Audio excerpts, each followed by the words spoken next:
Well, hello there. Let's hope this live stream thing works. This is a premiere. I've never used YouTube Live before. And so we're trying some streaming here. And, well, it's hot here. 31 degrees says the thermometer, and I've got some spotlight as well. So let's hope this will work fine.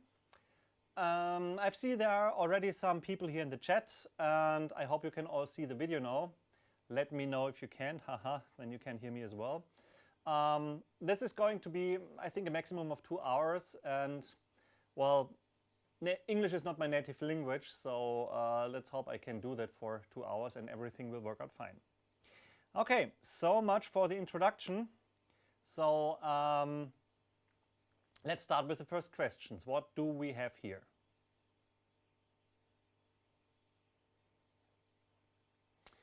Okay, the first question. What colors are you favoring at the moment for the final units? If the case plastic production are moving companies before the prototype cases get produced, can you inquire about doing a short run of glow-in-the-dark cases? Oh yes, the glow-in-the-dark cases again. Well, as you know, we've received quite a few colors already from Form Action. Yeah, I've got a few here, which I can show you.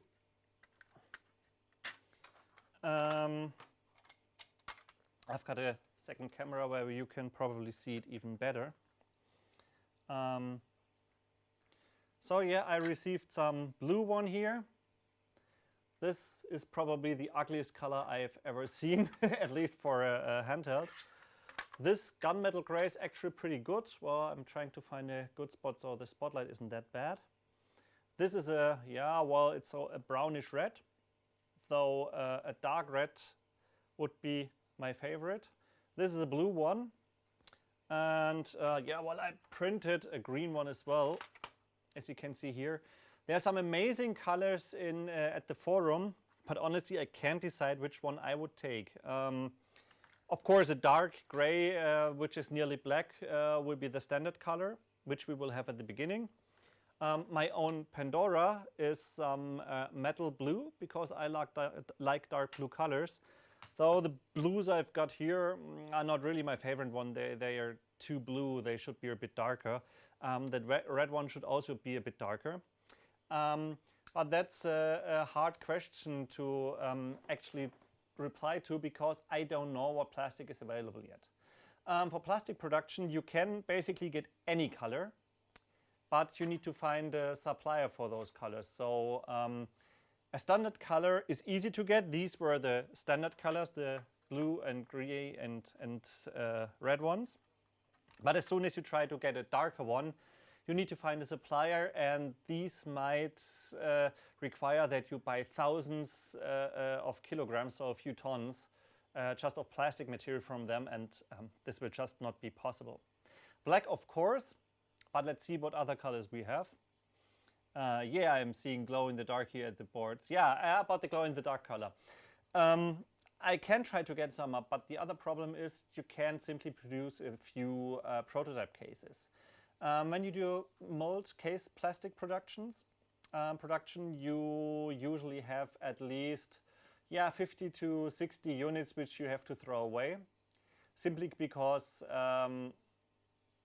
you had a different color in the machine before, and for the first 50 or 60 cases, both colors mix.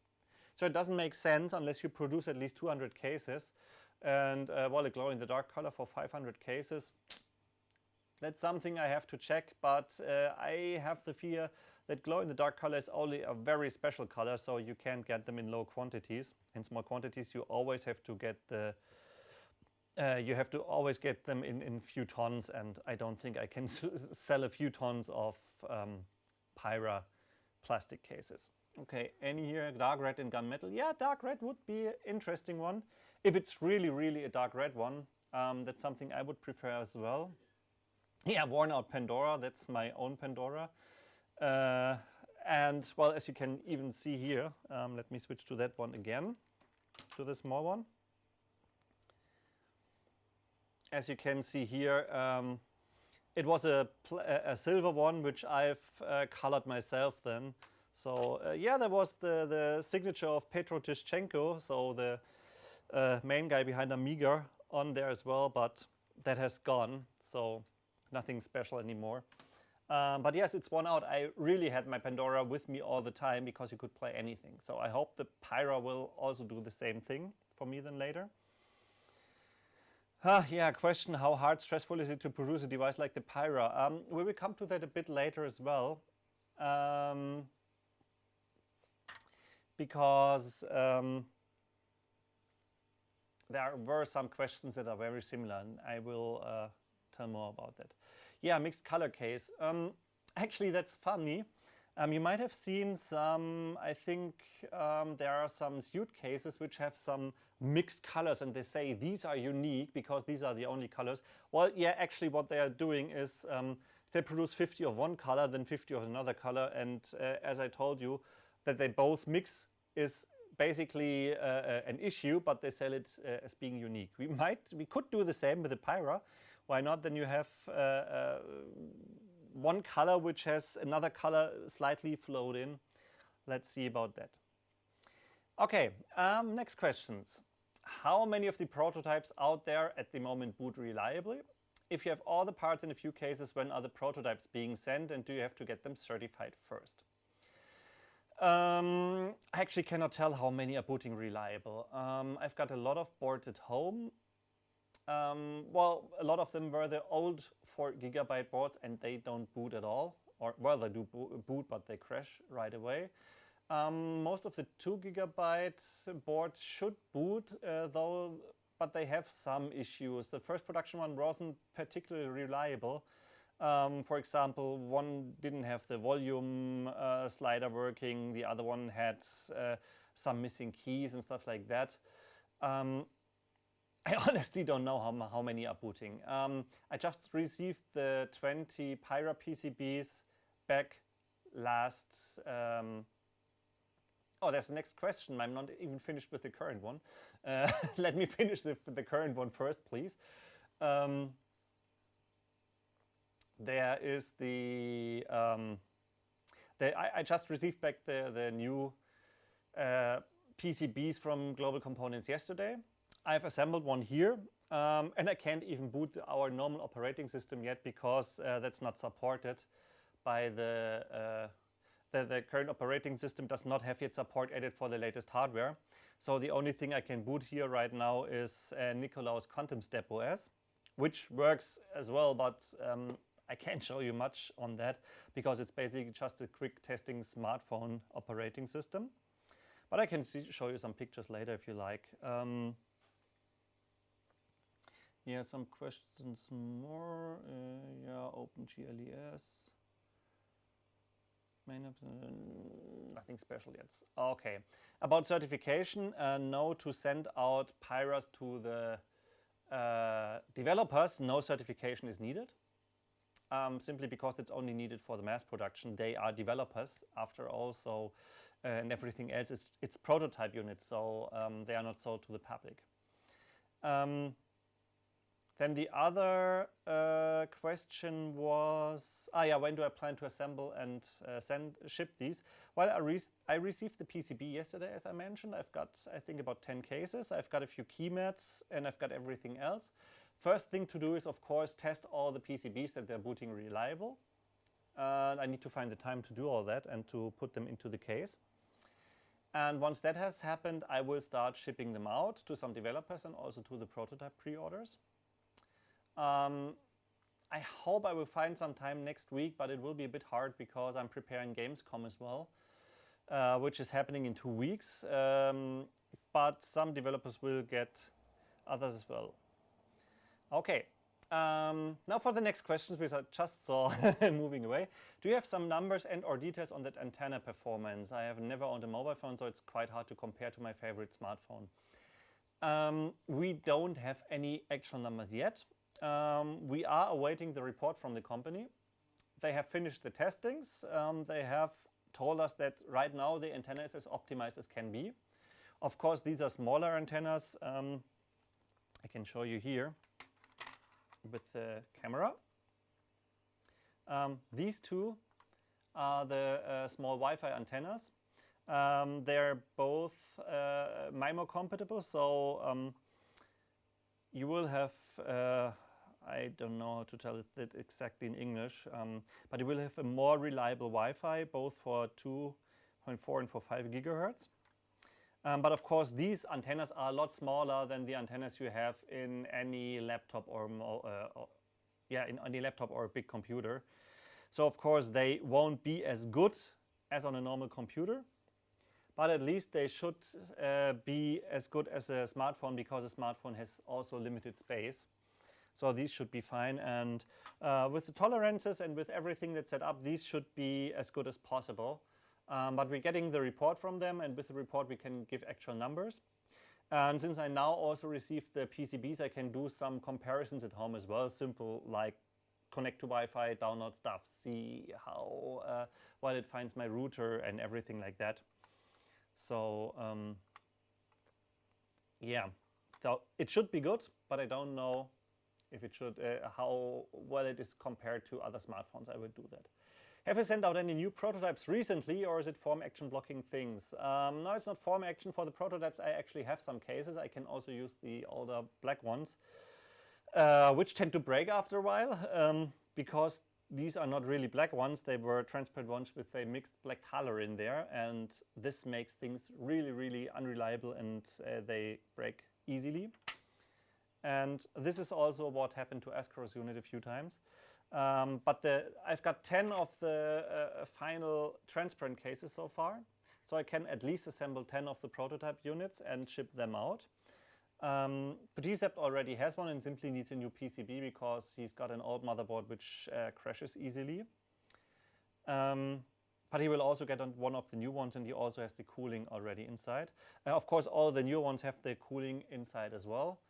How well that will work, we'll see. So I know when just doing normal work stuff like working with LibreOffice, browsing the web and stuff, it stays perfectly cool like the Pandora. This doesn't happen when you don't have the cooling solution in there. Then it gets hot even if it's just idling around. But with the cooling solution, it works fine so far. And even if you run it at with full strength, it really gets hot if you're running it at full strength. It's like a smartphone. When a game crashes on my smartphone and uses the CPU for 100%, then it also gets damn hot. It's the same for the Pyra. But it showed me one thing. The thing that gets hot the most is the copper field. So I can show it here, the heat sink. So here's the copper heatsink in there. This is what gets really hot when the when the Pyra crashes. So this means, or when it runs at full strength. So this means our cooling solution is working. It will of course not work if you're really doing hardcore jobs, but it will work. And the battery usually then stays cool as well, as we've got some metal plate here as well. Okay, I think that's for the antenna question. What is, and for the prototype question, what question do we have next?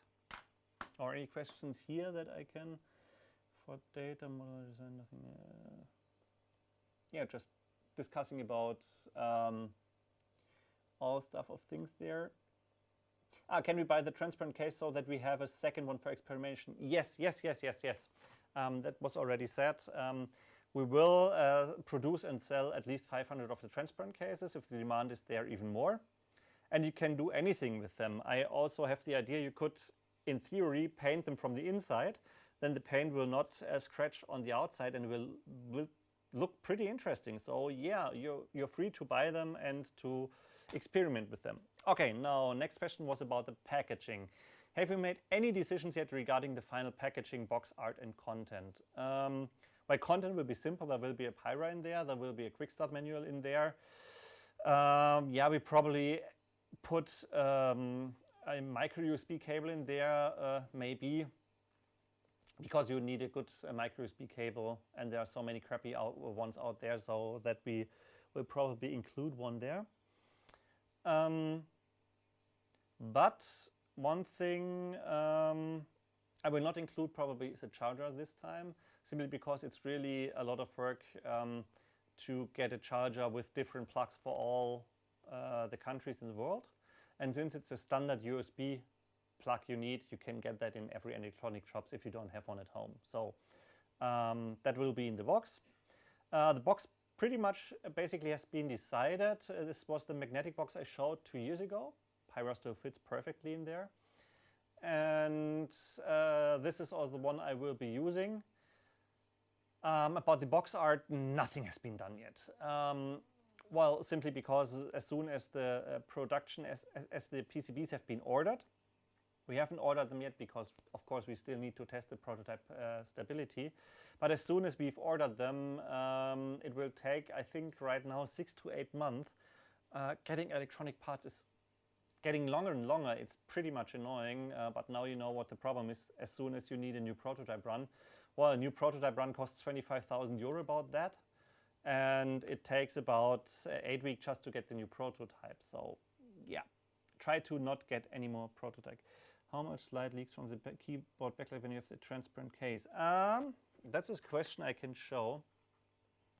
Yeah, I come to the question that's in there later.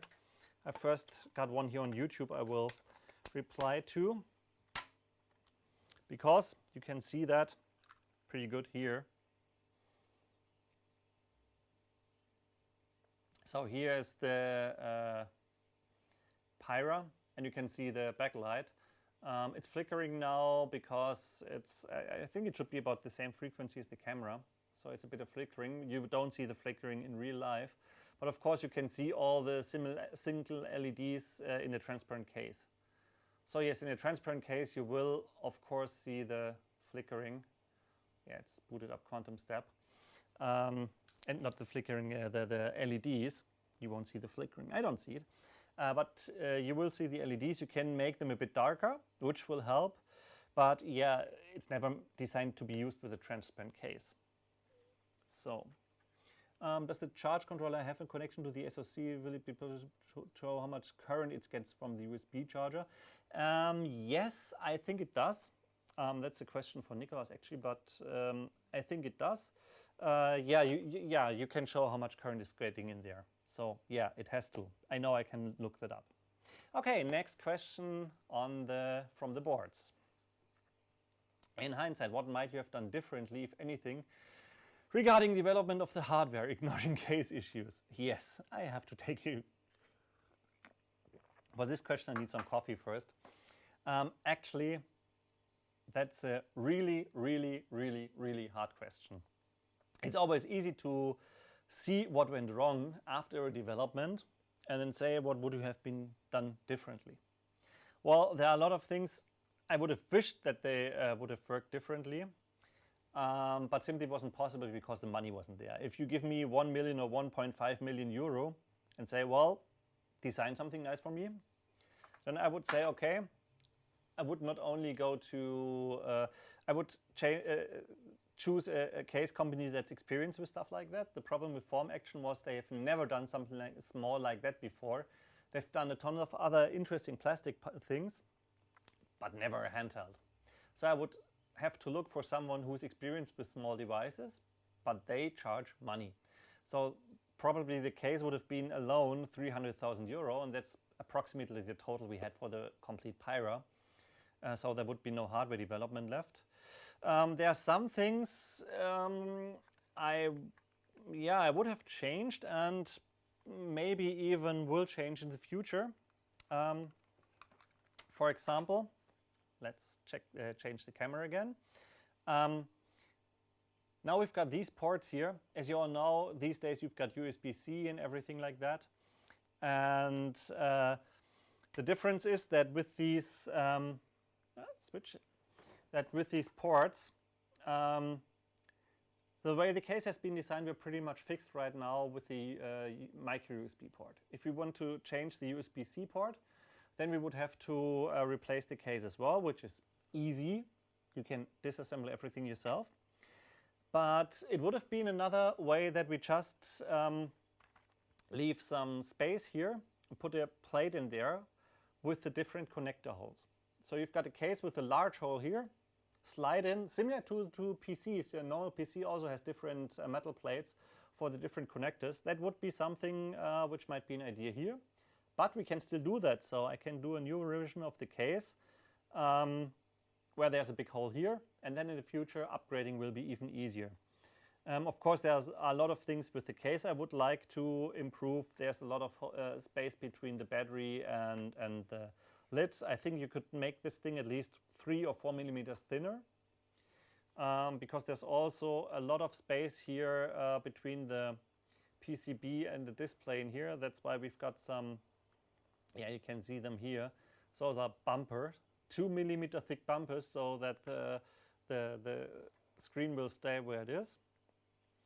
So yeah, those are some things. But yeah, if I had a lot of money, I would have done that before. I would have made a lot more prototypes and for example, also prototype cases. But each production run is very, very expensive. That's why we couldn't do much there. And this also takes a lot of time. For example, if you're not sure how to do one thing, then you simply try something. If you've got a lot of money, then you simply make different tests with different PCBs and produce them all at once because you've got the money for that. This is not something that we could do. We had to change those things on the PCBs ourselves and then try the next production one if they work fine.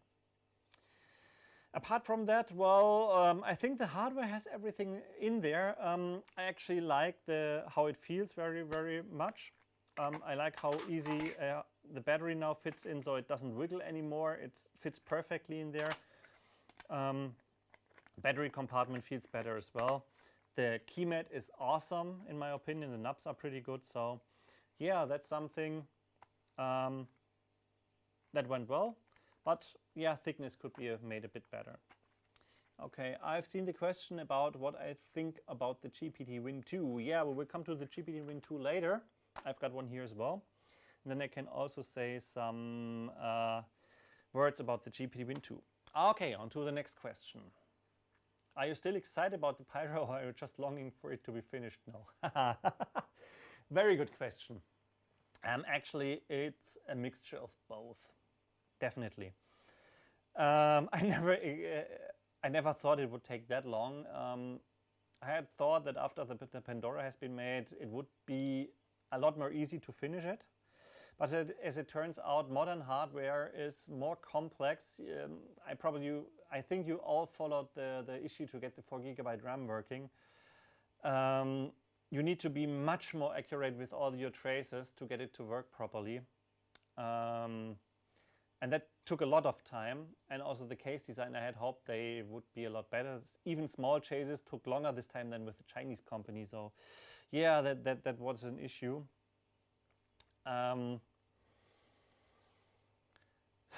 But yeah, I'm a bit worn out, of course. Who isn't? I just want this thing to be finished.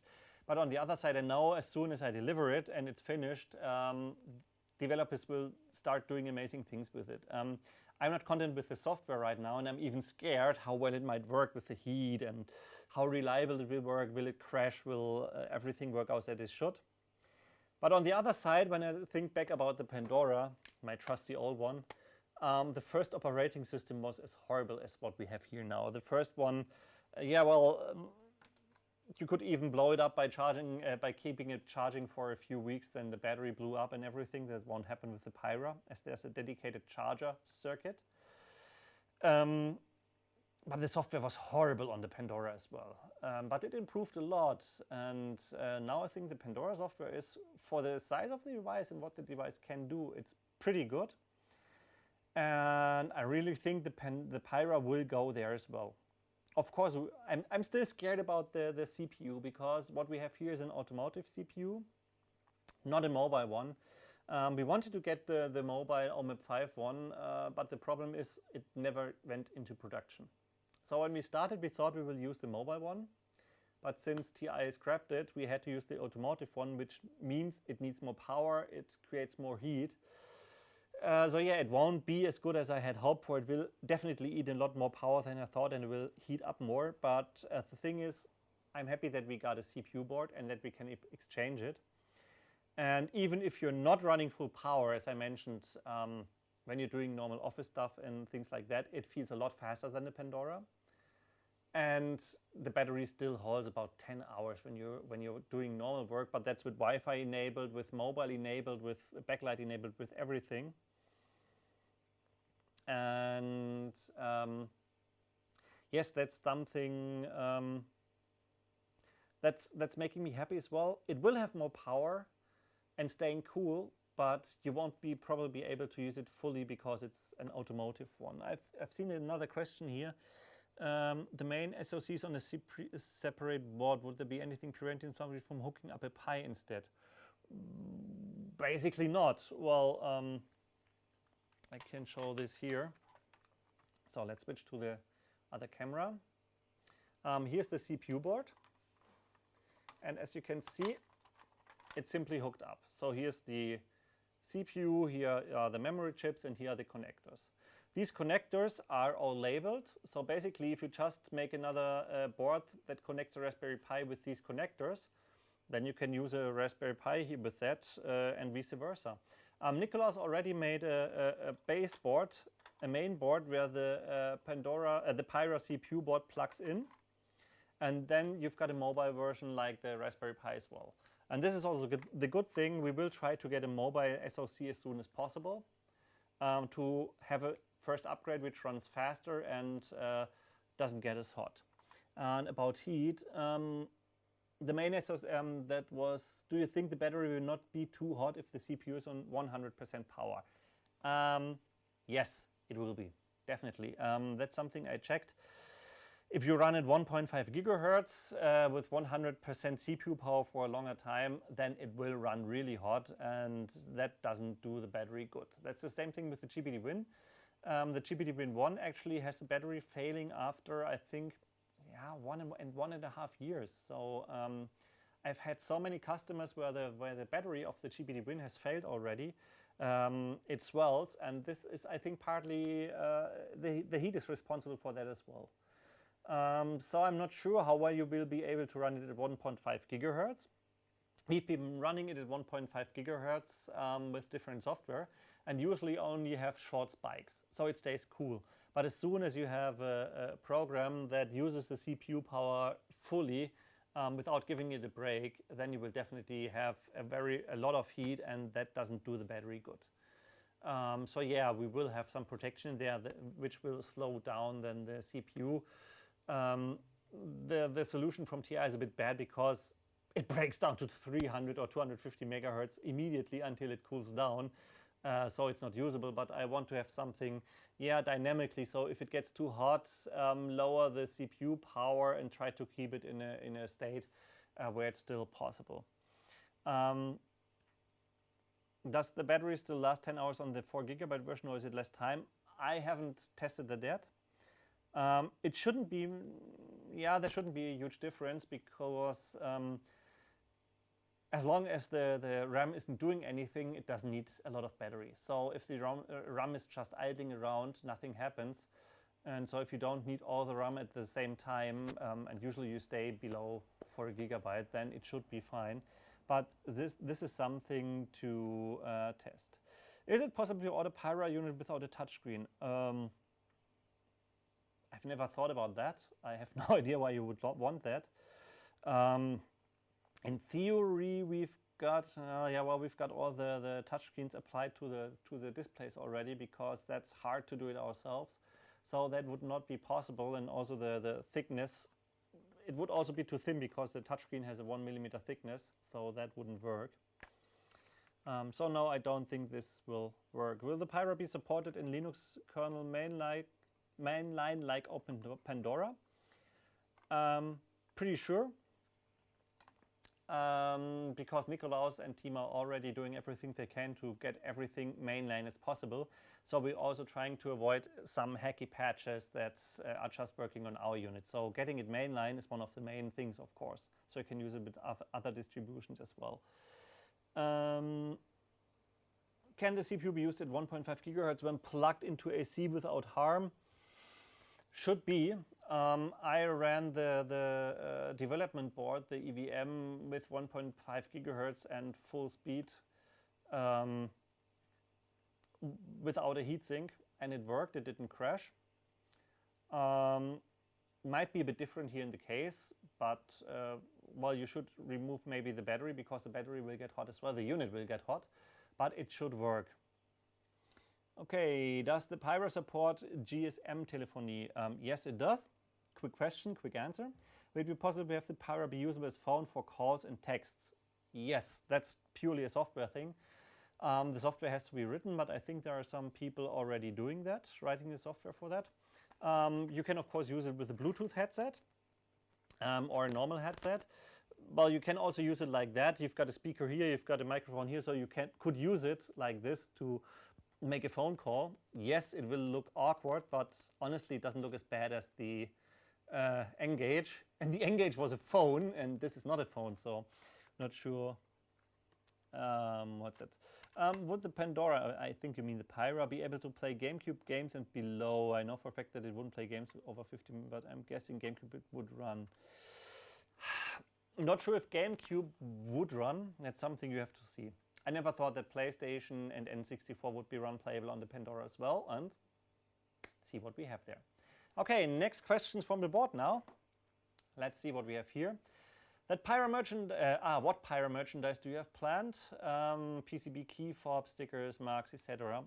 Well, we already got marks in the shop.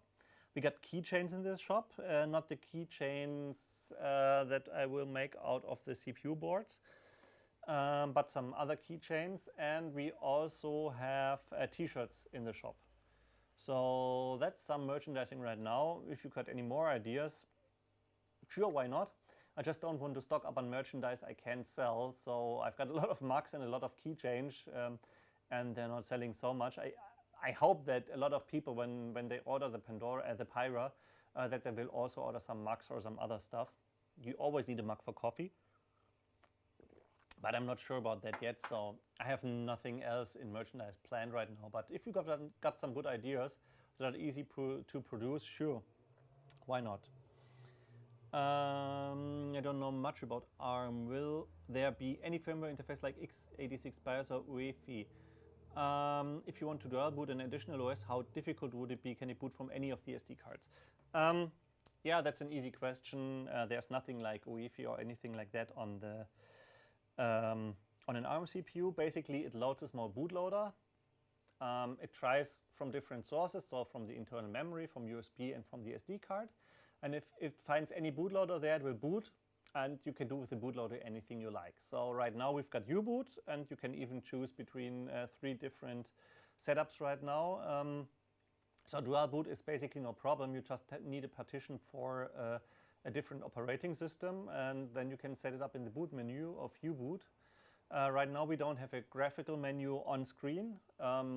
It's just via serial interface, but basically it shows it works. And the rest, the plan is to have a mini kernel that's being loaded as soon as you boot up the Pandora and the Pyra. And that mini kernel can show how the charge status is, that the battery is charging, and it can of course also be used to boot from any source that's connected. So you could even basically boot from network interface connected to the USB port. Anything is possible, and yes, you can boot from any of the SD card slots. I think that's here. Yeah, so wouldn't get high hopes for GameCube. I know how many years you put into this, and I'm guessing you're stressed about getting it released, but would you consider making a sequel to the Pyra that could compete with GPD's power? Well, the main idea about the Pyra is that we don't have to do it from scratch again. The problem was the Pandora was pretty well designed by Michael, but to upgrade it, you would have to completely redesign it, since the SoC and everything is on the PCB. The main idea with the Pyra was that we have a main board which has everything you need, like the keyboard and the ports, and a CPU board, so they can be upgraded. So we don't have to reinvent the wheel again. So for the next Pyra version, we only need a new CPU board. We don't need a complete new case. About the power of GPD, well, it's a bit of a mixed bag actually. The GPD Win is pretty impressive. Yeah, I've got one here, the GPD Win 2. It's pretty impressive, but it also needs a lot of things that won't fit into the Pyra. If you have a larger CPU, you need a better cooling. You need, for example, a fan like that in there. And all that needs space. So we would have to sacrifice things. So we could remove the SD card slots. We could remove the mobile modem if you want that. Simply just to have a CPU that can be cooled enough and that we can fit everything in there that's needed for that. And the GPD-Win is even bigger than the Pyra simply because it needs to have more space with less features. So no, I don't think we will be able to use a normal Pyra with that high CPU power. For the CPU power, I really suggest you get the GPD-Win too. It's a pretty nice device actually, but what I'm missing, for example, the backlit keyboard, I'm missing the SD card slots. It's nice for gaming around, and if you're not missing any of the slots, then it's a perfect device basically. Well, depends on how much support you have. You won't get any support now for the GPD Pocket or the Win anymore, which is a bit sad after 1 year that that support is completely scrapped. But that won't happen with the Pyra. We will, of course, try to get new SoCs. Actually, I've been looking around in the market and talked to some guys a bit. It seems better than a few years ago. More and more companies are supporting Linux now with their SoCs. They have development boards similar to the Raspberry Pi and stuff. And there are some SoCs, for example, you can get some SoCs directly without having to sign a contract or anything.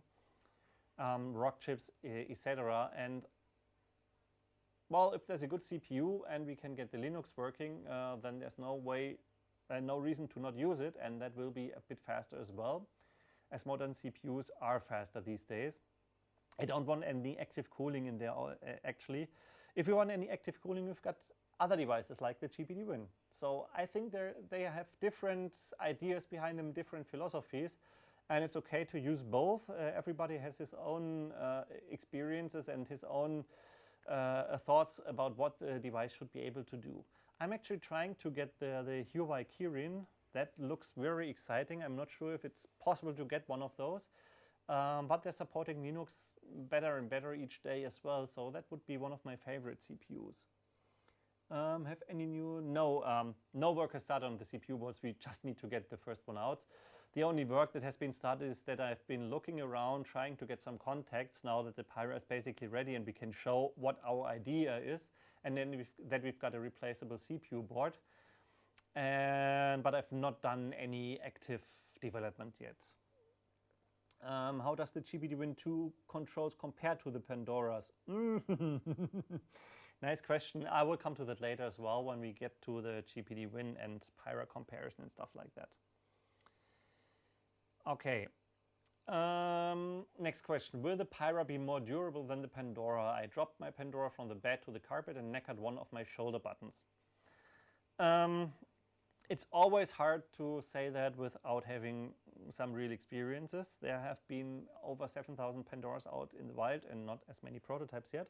What I can say about the shoulder buttons is they will be more reliable. I can show you that. One issue with the Pandora shoulder buttons Pandora shoulder buttons is actually that if they get a hard hit there, they usually go below the case and then can remove the switch from the PCB, which is an issue. This is not possible. Opa, stay here. This is not possible with the Pyra. There are thick, really thick walls here that prevent it from being pressed harder. So I can press as hard as I want. I won't be able to knacker the PCB off. And additionally, the shoulder buttons, I'm not sure if you can see that here pretty well. Yeah, they have through holes, so they won't move as easily away from the PCB as on the Pandora. They are a lot more reliable as well. So yeah, the shoulder buttons will be a lot more reliable. I'm not sure about the rest of the case. We will see that. Hopefully it will be. Well, it should be at least as sturdy as the Pandora. There were a lot of things where it breaks which have been removed, so that should work. First batch of 500 units, right? How much later will the production of the second batch start? That's basically just a money issue. You know, I have to always pay 60% in advance for the Pyras. So with 500 units, well, for the first 500, I actually already paid the full payment. So these are perfectly safe. Nothing can go wrong there. Don't quote me on that. But I always have to pay the next 60% in advance. So for the next 500, I don't have that much money on my bank account to pay the next 60% right now, because they have already been fully paid. But as soon as the shipping starts, I will get the money from the customers who ordered the Pyras. So as soon as the first, I think, 50 or 100 have been shipped, I can immediately order the next ones. And if everything works out and PCBs are coming at a steady speed, then there shouldn't be a huge gap between the first 500 and the next, because they also need some time to assemble the 500 and test them and send them to me. We won't produce them all within 1 week or 2 weeks. This will take a few weeks, of course. And during that time, the next are already being ordered and shipped. I hope that answers the question. Do you have a holiday booked this year in anticipation of some well-deserved rest following dispatch of the production units? No. I usually don't do much holidays. I were on holidays, I think, for 4 or 5 days this year already. Some hiking holiday with my wife and my dog in the mountains in Austria. But yeah, and I went some skiing for a few days. But that's mostly the only holidays I've got. Simply because it's not only done with the Pandora or the Pyre production. You know, I also have the second company where we've got the hockey games, where we usually have 2 hockey games a week. And I have to attend there as well, so I can't go on a longer holiday anyway. And there's also the shop, which I'm currently running alone. And when I need to ship stuff, well, I can get away for 1 week and say the shop is closed for 1 week. But for a longer period of time, that's hard. So I've got nothing booked. Of course, when I see there's not much right now in the shop, there are no hockey games, and I've got general time, then it might be that I book something, for example, and will be gone for 1 week. Might happen, don't think it will. But I'm not that much of a holiday guy, so that's not that bad. Okay, next question. I have moved countries since I placed my pre-order. How can I update my address? That is a question that some of you pre-orders might have. You don't need to. You had to enter your address when you created the shop account, and you've got the voucher code. And the voucher code is the important thing. As soon as you order the final Pyra, and do the final payment and use the voucher code, you can enter any address you like. So if you've moved, simply enter the new address where we should ship your Pyra, and that's it when you order. So that was a quick one. Okay, what else do we have here? What is your take on Brexit? Yeah, I've been following it a bit. I'm not so sure, actually. I can see both motives. Actually, Europe, I like the basic idea of Europe. I like how the countries are working together, how we have the same currency and everything like that. Well, Britons didn't have the same currency anyways. They're always a bit special. Well, Europe is doing some things which I simply don't understand, especially if you're trying to sell things. For example, if you want to sell from within Europe electronic device to another country, you always need somebody who's taking care of the WEEE there, so the electronic registrations.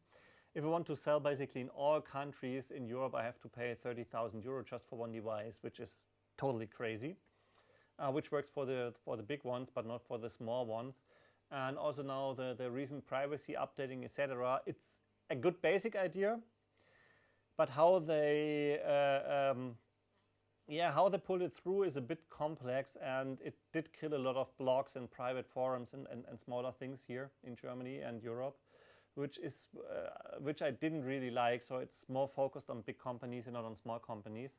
So Europe is doing a lot of things that, yeah, well, I think the basic idea is right, but they're not doing it properly. And in that case, I would wish I could move out of Europe as well sometimes. So I can understand the idea behind the Great Britain. On the other hand, as you can see, especially huge companies have a lot of improvements and a lot of positive aspects staying in Europe. So a lot of companies from Great Britain are now moving out, moving to different headquarters in Europe, and they are losing a lot of money there as well. So it's a bit of a mixed bag. I'm not sure how it will work out. I'm not sure if it was a good idea or a bad idea.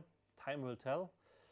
I probably, if I had been in Great Britain, I think I would have voted to stay in there, because it's nice to have such good contacts with all the different European countries, and who knows how this will work in the future. Okay, next question, please. Is there anything you wish you'd done differently during your life? Everything. Now, personally, I'm mostly content with my life. I'm trying to do it as good as I can, not being too evil, which I know doesn't suit my name. Trying to be as helpful as possible, trying to work with others and give and take. So not only take things, but I'm pretty open about anything I do as well. I really think that humanity can move forward if you share your ideas mostly. The only thing I would have done differently basically was when the whole Pandora fiasco started. I was tricked into it. I had been told that the Pandora would be ready by Christmas, so same as every one of you thought as well. Yeah, and if I had known that it would be such a ride, I would have never done it, because I'm not a guy who's very, I'm not a risky guy. I usually play it safe. I try to do everything as good and safe as possible, and I'm not one to take risks, which is, a bit of an issue with the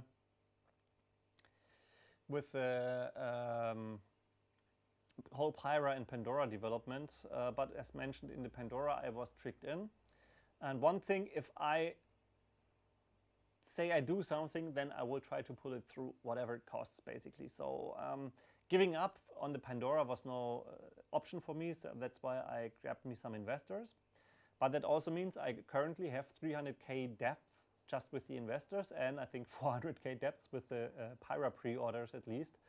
So yes, that's a sum of 700,000 euro, which I basically have debts, which will go away as soon as I start to deliver the Pyra.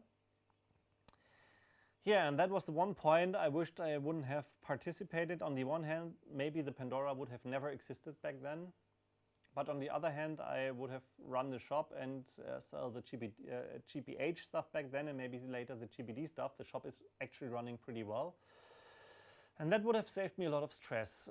But of course, then the Pyro and Pandora would not exist, but maybe other devices from other companies, and I would have gladly supported the community as well as I did before with all the file archives and stuff, and by importing and selling them here.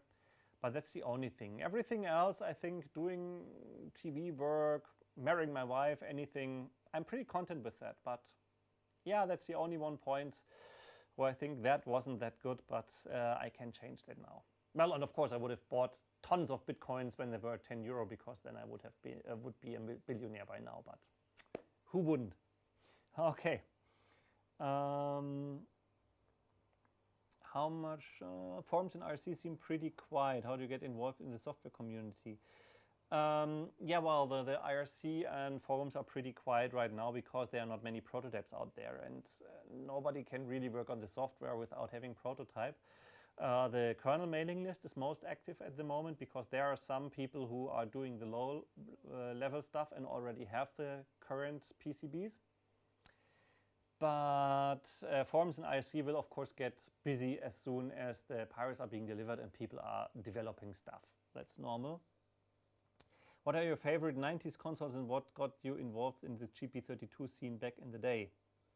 I will reply to that later because there's also a similar question. Okay, next one.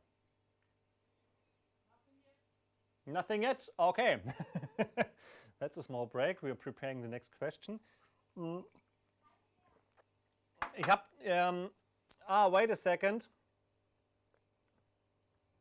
Ich habe vergessen, die zweite E-Mail zu schicken. Okay, back now. I just forgot to send the second email with questions, but I will get to that. But I can reply to some questions here on YouTube as well. So what got you involved in the GP32 scene back in the day? Well, I grew up with all the classic consoles, Amiga, C64, NES and stuff like that. And I always loved the games on the C64 and Amiga, which were being done by small teams.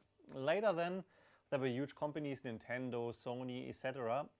And they made games with teams consisting of 50, 60 people sometimes. And I always thought, well, these are nice games, but there's nothing special if you have 50 people creating such a game. It's the same for the Pyre and stuff like that. I'm not impressed if any company like Samsung creates the best smartphone out there in the world, because they've got the money and the manpower, but I'm more impressed if a small company or a few people produce a small device themselves. And back then I was also impressed by running emulators on the on PCs, and I loved the homebrew scene, and the GP32 actually was the first device I came in contact which had a nice homebrew scene with lots of homebrew developments, because it was using simple SMC cards. Well, the only thing that was missing in my opinion is that the GP32, that you always had to follow the scene to get the latest software, because the software was only posted in the news, but there was no archive where you could download them from. And that's what I did. I created the archive where all the software was collected and you could play them. And that's basically how I got started with the GP32.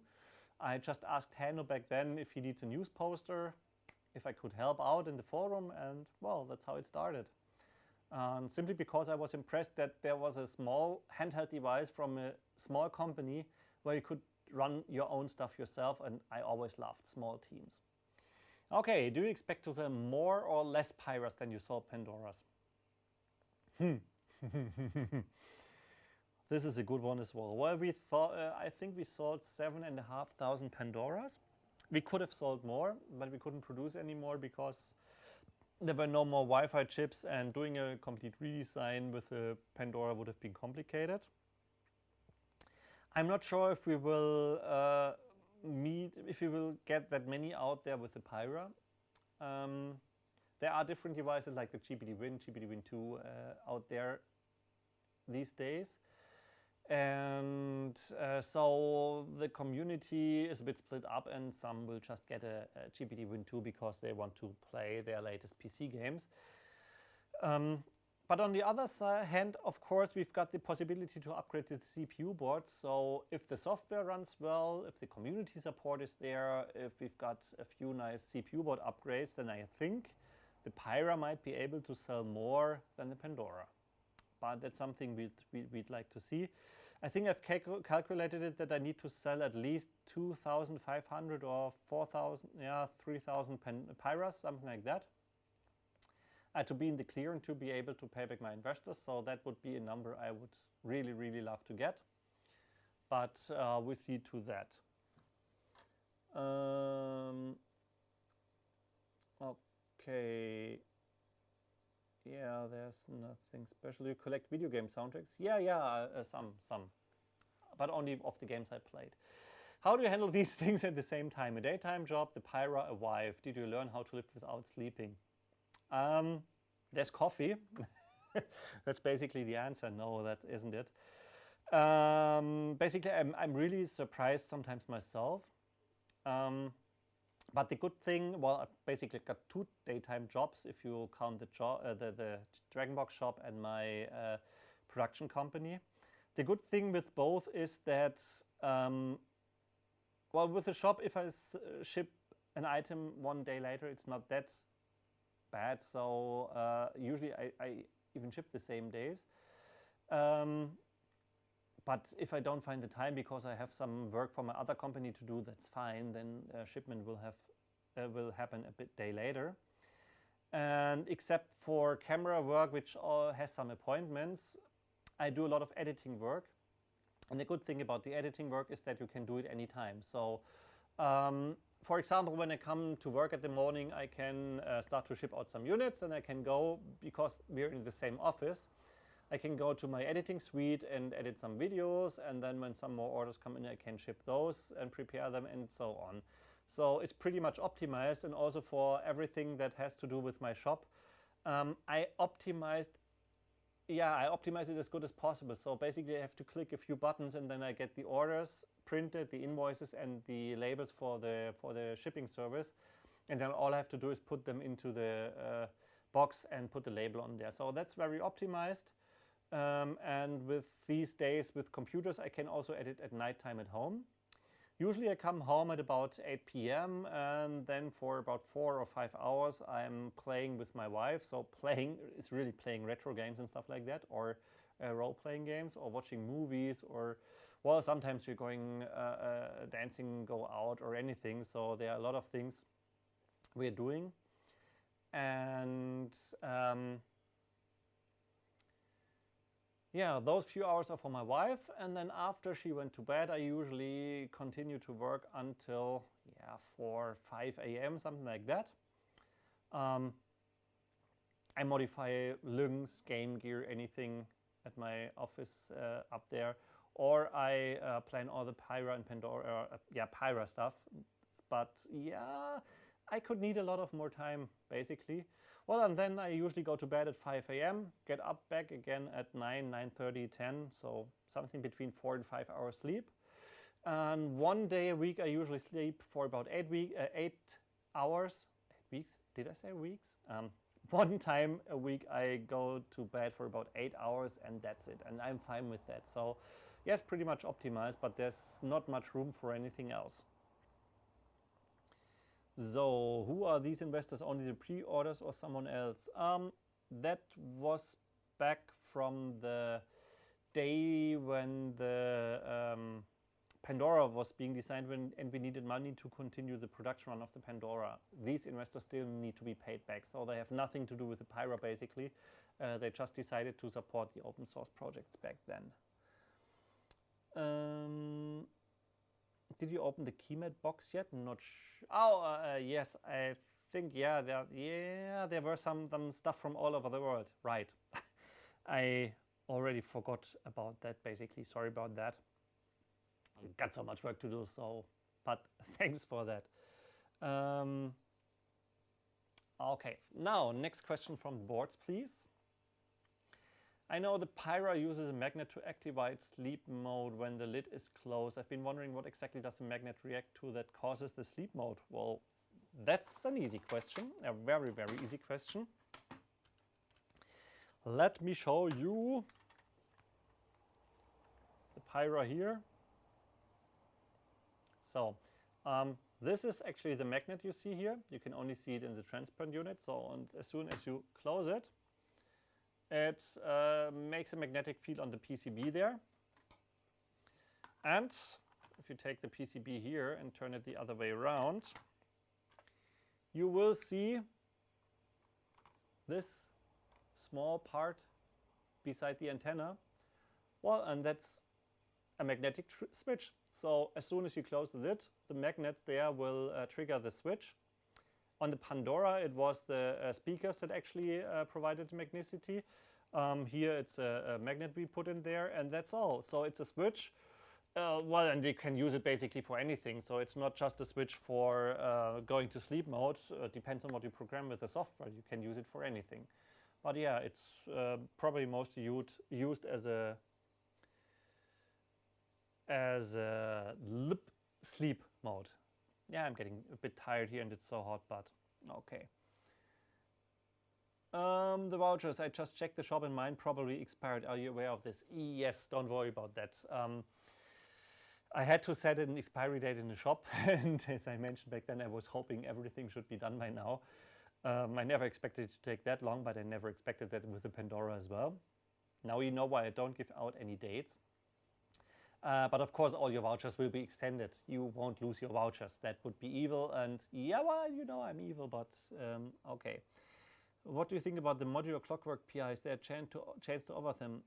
Actually, I've never checked out on the Clockwork PI yet. Probably need to do that, but I can take a look at that and maybe offer it if the interest is there. Okay, next question from the boards. I know the community project to have metal cases made for the Pandora. Yeah, aluminium actually. Sadly ended up dying, but what are the chances that we can see someday get an official metal case for the Pyra? Someday. Yeah, the someday is a bit of a question. Actually, I'm getting tons of spam emails from Chinese companies which are offering me metal cases and stuff like that. Not sure if we'll ever do that. Let's first finish the Pyre as it is, and then we can continue on anything. Maybe there is someone, I mean, the case data will always also be made public, as with the Pandora. If someone can recommend a company who can do that, I will gladly do that, but finding a good and proper company who can pull this through for a proper price is always a hard thing. You can see how it worked with the case company. It's well, you never know before you try, and right now I don't have the money. We first need to sell Pyras, sell a lot of them, and then we've got quite some money to play around, improve the case, make an aluminium case and stuff like that, and work on other components as well. Are you sure magnetic switch is in the correct position right next to the antenna? Seems like induction hazard. No, that's no problem, because the magnetic switch is not magnetic itself. It's the magnet. So, and also magnet doesn't do anything bad to Wi-Fi. That would be electricity or any metal that would cause things, but also the magnet is too far away from the antenna. So that wouldn't do anything. Why did you choose the name EvilDragon? We've got that later in the question as well, so just play, just wait a bit. Okay, next one. I think you've mentioned that you wouldn't do it all again. Sounds like you are pretty burned out on making hardware. Do you think upgraded CPU bots will happen? Yes and no. I'm not burned out from doing hardware. It's just when you have such a long project, you have high hopes and you always have backslaps. So nothing worked from the beginning. It would have been a lot more nicer if the first incarnation of the prototype boards would have been worked. It would be much nicer if I wouldn't have to visit the company that makes the case so often just to show them simple things. And of course, if you do that for a long time, you're getting a bit worn out. But that doesn't mean that that I won't continue on that. I probably wouldn't do a complete Pyra again. But as mentioned, the idea was to have a basement where we can produce new CPU boards, and of course I will work on that. So that has nothing to do with the full hardware. I just probably wouldn't make a completely full new Pyra anyways. I'm still working even now on hardware. I don't know if you are aware of that, but I created shortly with Nicolas together some more hardware, Mega Drive flash card, which works with SRAM, and then you can even switch the battery without losing your SRAM with proper voltage regulator. So if you want to produce your own Mega Drive homebrew games, we can do that for you now. And I also created with Nicolas together ColecoVision AC adapter, so a power plug, where you can use USB-C to power your ColecoVision, because you know the old ColecoVision, all the AC adapters are basically broken now, and you need plus 12, plus 5, and minus 5 volts. So it doesn't mean that I will never work on hardware again, but probably nothing as complex as the Pyra. Well, except for if I have a lot of money, because that will make things a lot easier. The hardest thing basically was working with so much money on that. Habe ich schon eine da. But yes. I've seen what music do I listen to. Nothing that's on the radio basically. Some rock, some classic rock, some metal, Aryan, Queen, stuff like that, extreme. But also a lot of soundtracks from computer games, be it chiptunes, classic ones which I played, or even new ones, mostly from role-playing games, because I mostly play role-playing games when it comes to that. Okay. How modular is the LCD lid? Was it the possibility of upgrading the display in the future? Ah, yes, I can show that to you. If I had a screwdriver. Basically, I'll do that later when I've got a screwdriver here. But that's a good question. I can show you a bit more of the Pyra and stuff I have here later. Okay, next question. How heavy is the Pyra compared to the GPD Win 2? Yes. Good question. I already have one here. So let's see. Opa. So here's the GPD Win. GPD Win is 551 gram. Now that's the Pyra. Pyra itself is 298 gram, but that's without the battery. With the battery, it's 414 gram. So it's a bit lighter than the GPD Win 2, but it's also heavier than the Pandora. Pandora is 330. So yeah, 330 and 419. Yeah, it's about 80 grams more than the Pyra, than the Pandora. That's mostly because of the battery. Because if you check, battery of the Pandora has 79 gram. So that's 79 for the Pandora battery, and the bigger Pyra battery is 116. So that's 40 gram more because, well, yeah, it's 6,000 compared to 4,000. So yeah, batteries do take a lot of weight, but it's still a bit lighter than the GPD Win 2. Okay, next question. Which part of the overall project has been the most frustrating?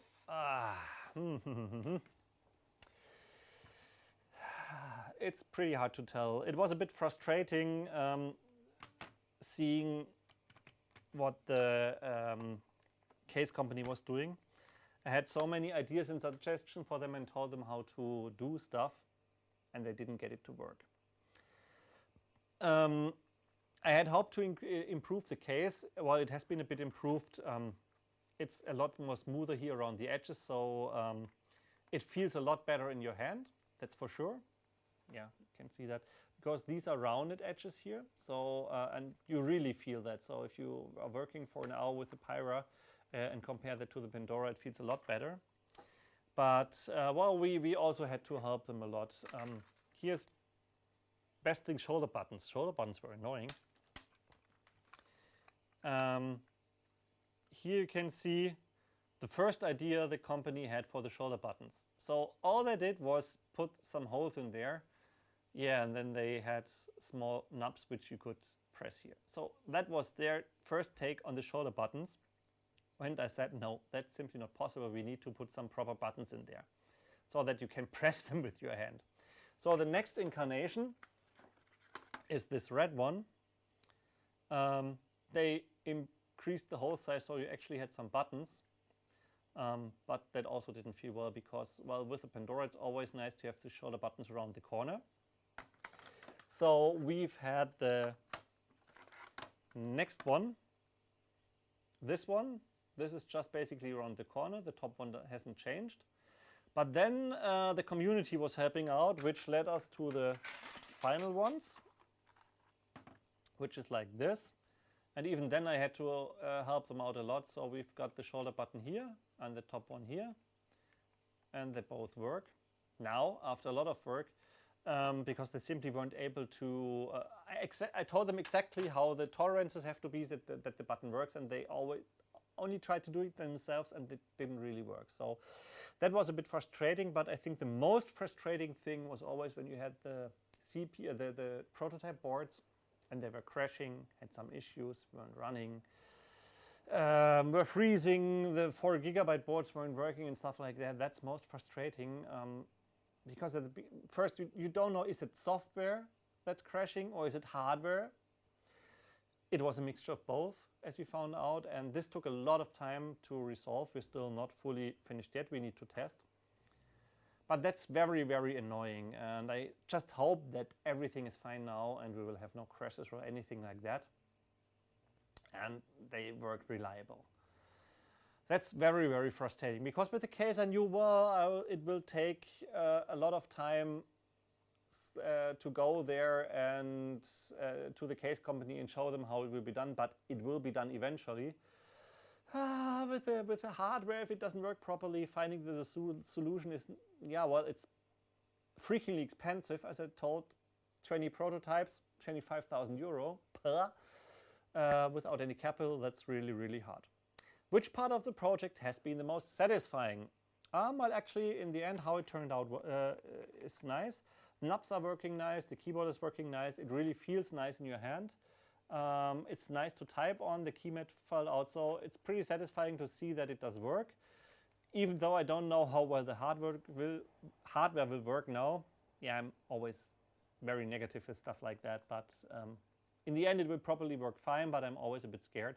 Now, it's also nice how the D-pad went, so this is now also was done. It's also nice that the rounded edges really don't hurt your hands anymore, so and that it feels good in your hand, even though it's a bit thicker. I actually can hold it in my hand better. With a Nintendo DS, which is thin, I always had the problem that my fingers were cramped at some time. After 1 hour of playing games, my thumbs and my fingers hurt. With the GPD Win 2, it's similar.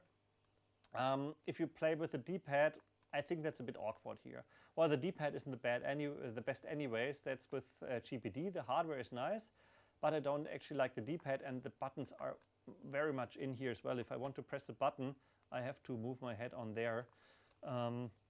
So yeah, playing with the analogs is better. It would have probably been better to put at least the buttons here. So you have one analog and buttons, but the buttons in there. Well, I know a lot of people don't have any problems with that.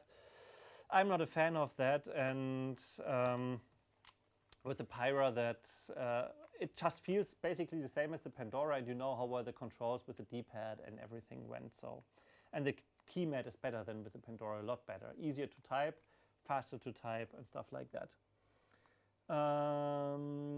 Could you consider making an SNES colored Pyra? Special editions with colors are possible, but only if you get enough orders or if they are expensive enough, so I'm not sure about that. You said earlier you won't be including a power adapter in your Pyro. Will there be adapters in your store? Yes, we already have USB adapters. They are standard, so you can buy them. That's no problem. I mean, are there going to be US distributors for the Pyra? Link will sell the Pyra as well, so the one who sold the Pandora'S, he's ready and waiting for the Pyra to be finished, so yes, that's planned. And will you be able to use US Pyra with GSM outside of the US? Yes, as far as I know, GSM doesn't have different frequencies, so that should work anywhere. So, though the internet will be very slow. What's the typing speed compared to other devices? Laptop, PC, phone, BlackBerry. But of course, the laptop is always faster because you're not thumb typing. I've never used a BlackBerry myself, but I know that the typing on the Pyra is pretty fast. I can type a lot faster than on the GPD Win or GPD Win 2, and then on the Pandora. I haven't done any speed measurements yet. Okay, next question. Did any part go better than expected? Yes. I think in the end the keymat, basically. The keymat was a lot better than I expected, but it also took a long way to get there. They were also not following my tolerances and the things I told them. I think I've got 10 or 15 different iterations of the keymat with different qualities. They had the issues that the carbon pads were too far away from the board, so you had to press the keys very hard to even get it to react. Well, in the end, they just did what I told them from the very beginning with the tolerances, and then it worked fine, and I'm perfectly fine with that. That really went well. Okay, next question. What are the most important upcoming challenges for software on the Pyra? Well, the most important upcoming challenges are, of course, getting all the drivers and all the components ready. Porting software like games is pretty easy once you've got the base operating system running. I mean, Once you've got a 3D driver working perfectly, once you've got all the hardware supported and all the power management work fine, then it's just basically compile and run. It's more a small PC like the Pandora because it runs a standard Debian OS, so you can download anything and simply compile it. I think Ascaros was even using Vivaldi on the Pyre because it worked faster than Firefox, so that's pretty nice that this one runs easily as well too. But yeah, most of the software changes will be implementing what TI did not. TI basically scrapped the OMAP 5 during the production and development, so power saving is not properly implemented yet. There's not even a working AESS driver. AESS is for using the audio. Yeah, I think it's an audio accelerator for all the audio. So right now the Pyra is using the CPU to mix up all the different frequencies for audio output, and this is just taking a lot of CPU power that's not needed. So this is what we're currently working on, and which is really needed to get it to run flawlessly. For the charger, there's not much to be done because the charger this time does everything itself basically. And yeah, but mostly it's figuring out the last bugs and getting all the drivers to run reliable. That's most of the software work, and anything is just on top. Okay, 2G has been shut down in the US. Will voice calling work over 3G on the Pyra? Yes, 3G works on the Pyra as well. If you've got the correct frequencies, you can also do voice calls with that. Did you manage to get conflict-free electronic components? Actually, while I'd love to do that, it's basically impossible. When you buy components, you always have the issue that you have no idea where you're getting them from unless you try to source them yourself. And when should I have done that? This is possible if you've got a small team or even a bigger team and if you've got the right contacts. But we can't do that ourselves. What we of course could do is not use any components where we definitely know they come from conflict-free sources, so tantalum capacitors and stuff like that. So we've avoided these, and most of the parts are then standard parts like capacitors and resistors, but it's really hard to tell where they're coming from. I wish there was a system like for coffee, fair trade, and for other stuff where you know where the stuff comes from, but that doesn't exist for electronic devices yet, and this is a bit sad, but nothing we can change right now. Okay, next question. What's your gaming history? Okay, where did I start? Basically, as a little kid, I started playing with with an old Pong TV console, but I don't consider that a real gaming device. The first console I actually had was an Atari VCS 2600 with some of my favorite games being Venture. Venture was brilliant. Qbert, Frogger, stuff like that. Yeah, there were some nice games.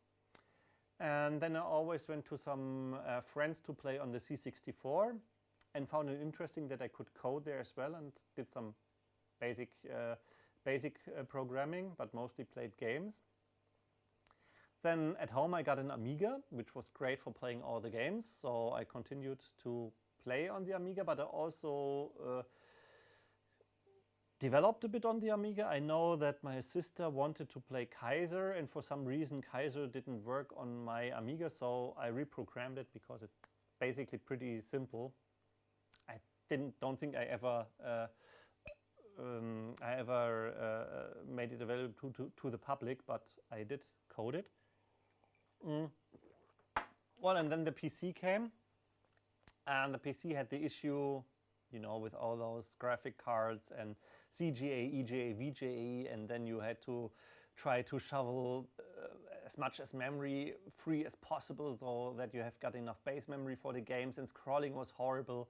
Sound, depending on what sound card you had, was horrible. So I was playing games on the Amiga, and then I came to the PC and just thought, how can you play games? You always have to first get them to work, and this was annoying for me.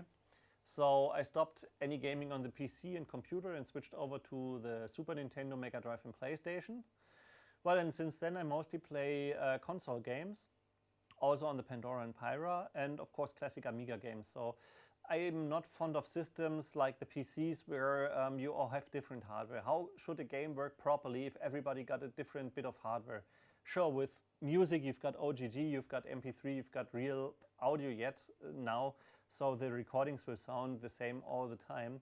But even you have different graphics card, then the details will look different, the game will look different, and that's not what I'm fond of.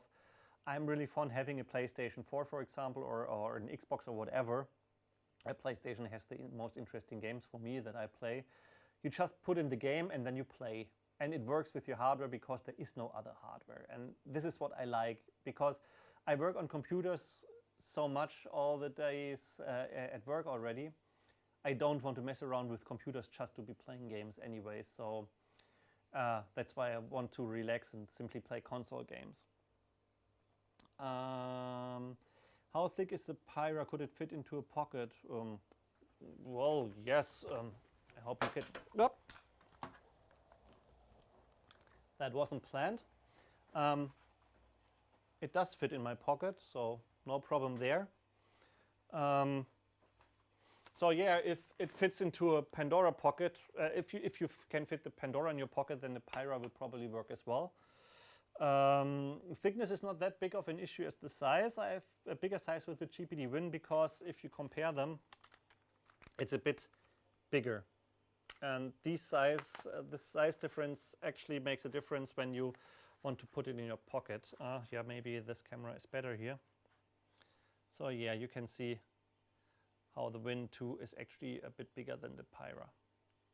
And the Pyra is basically, if you compare the size is about the same as on the Pandora, is, so not much difference here, it's just a bit thicker. So yes, it will fit in my pocket. How big is the text on the screen with a bigger resolution on the Pyra? Well, that depends. You can change the font size and the screen size, so it's up to you. It's like on the normal PC. You don't have to use the smallest font to run it. So yeah, as big as you said it, as Roy says it. Okay. Will you be sending any news to YouTubers for marketing purposes? I just did a good video for the Pandora. Yeah, well, probably not at the beginning. If we had sent Ashen the Pandora at the beginning of when it was released, then he would have a lot to moan about as well. First, we need to make sure the operating system is stable, has a lot of features, and is working properly, and then we can think about sending it to YouTubers for reviews. But yeah, then probably yes, why not? Can you show off a little more of the device running to us, apps, emulators, etc.? Not right now. As I mentioned at the beginning, I can boot it up if you want to. I only received the new PCBs yesterday, and the new hardware is not yet implemented in the software for our Pyro operating system, and I don't have an old unit with me, which means I can't run our own operating system at the moment. It needs a new kernel, which we don't have compiled here. So the only thing I have right now is the operating system that Nikolaus uses for testing. Let's see if it works. Yeah, there it has booted up, which is basically a Palm Top. So this is what the operating system from Nikolaus looks like, his testing one. I think it's the same used on the GTA 04. It's pretty much optimized for a smartphone. So yes, you can see no emulators or anything like that, just the simple stuff like nodes and phone at least. And recorder addresses. Phone would work, but I don't have any card in there. What I can show you, for example, is how well the knobs work. So you can really, it's still booting up, move it slowly, but I can also move it pretty fast depending on how far I press it. It works a lot better than on the Pandora or even on the GPD Win. And you can see I can easily move straight lines, or I can also easily move to the top there, nodes to the left. So you can compare to the Pandora, definitely not. They work a lot better. And yeah, mouse click also works. If I press here, then it will launch the calculator. So that works, of course. Touchscreen works as well if you want to press here. Just don't know in which mode it is. Yeah, okay, the numbers are here, so it should work here. No, the calculator isn't doing anything, but not even if I press it with the knob.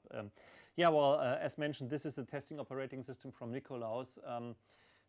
I can't show you much more here, but as you can see, everything is working as it should.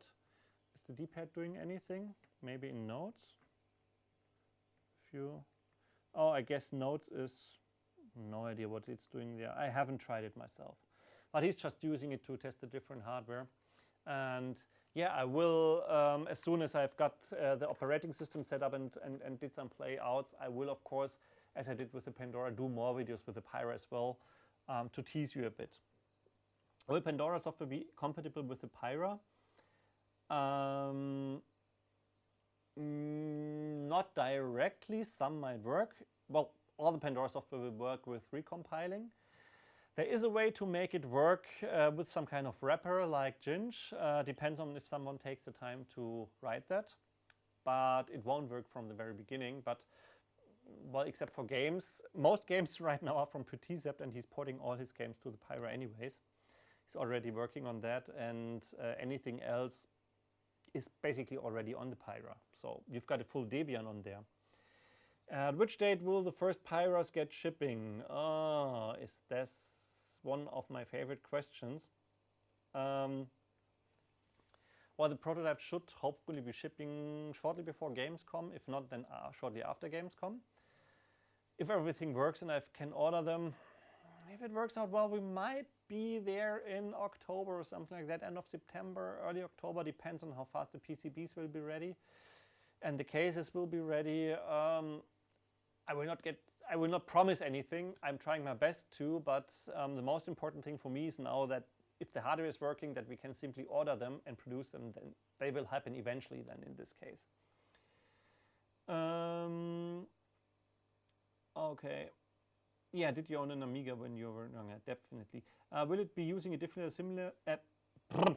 Will it be using a similar system to the PND file format? Yes, we already have the DBP file format, which is basically an enhanced version of the PND format and couldn't do more things, and that's already working fine. And we already have a repository on repo.pyra-handheld.com.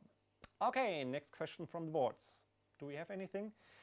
Yeah, now the question, where did the name EvilDragon come from? You must be one of the most unevil people I know. Admittedly, I don't know many people. I'm probably pretty easy, you just don't know me. Well, the name EvilDragon came, that was back in the school days. I think it was 7th grade, 8th grade, something like that. So a long, long, long time ago, when I didn't have gray hair. A friend of mine was drawing a really nice looking, evil looking dragon. And yeah, then I drew a dragon as well, which you now know probably as the logo of my DragonBox shop. The cute little one, and all the girls love the cute little dragon. And I drew all the time this dragon, and this is where the dragon came from. So, but this was only where the dragon came from, not the evil. This is just from the dragon. And yeah, the dragon is basically my own comic creation, and I can't remember, I think I drew a few hundred to a few thousand. I even made Christmas cards and anything like that, all featuring the dragon, which I sent to all my friends each year. I simply don't have the time for that right now, but I would love to do that again. And then the evil comes from the fact that I learned that I am evil. Because sometime in religious class, or religion class, I don't know how it's called in English, we learned about different, yeah, I'm not sure if you can call them religious groups, but you know the people who say rock music is evil, if you play it backwards you will have the voice of the devil and stuff like that. Well, and since I was listening to rock music like Queen and back that time, I learned that I have to be evil, simply because that group told that this is evil devil stuff. Well, and that's where my nickname came from. That's EvilDragon, which I have used back then in the mailboxes, and which I'm still using today. That's where the evil comes from.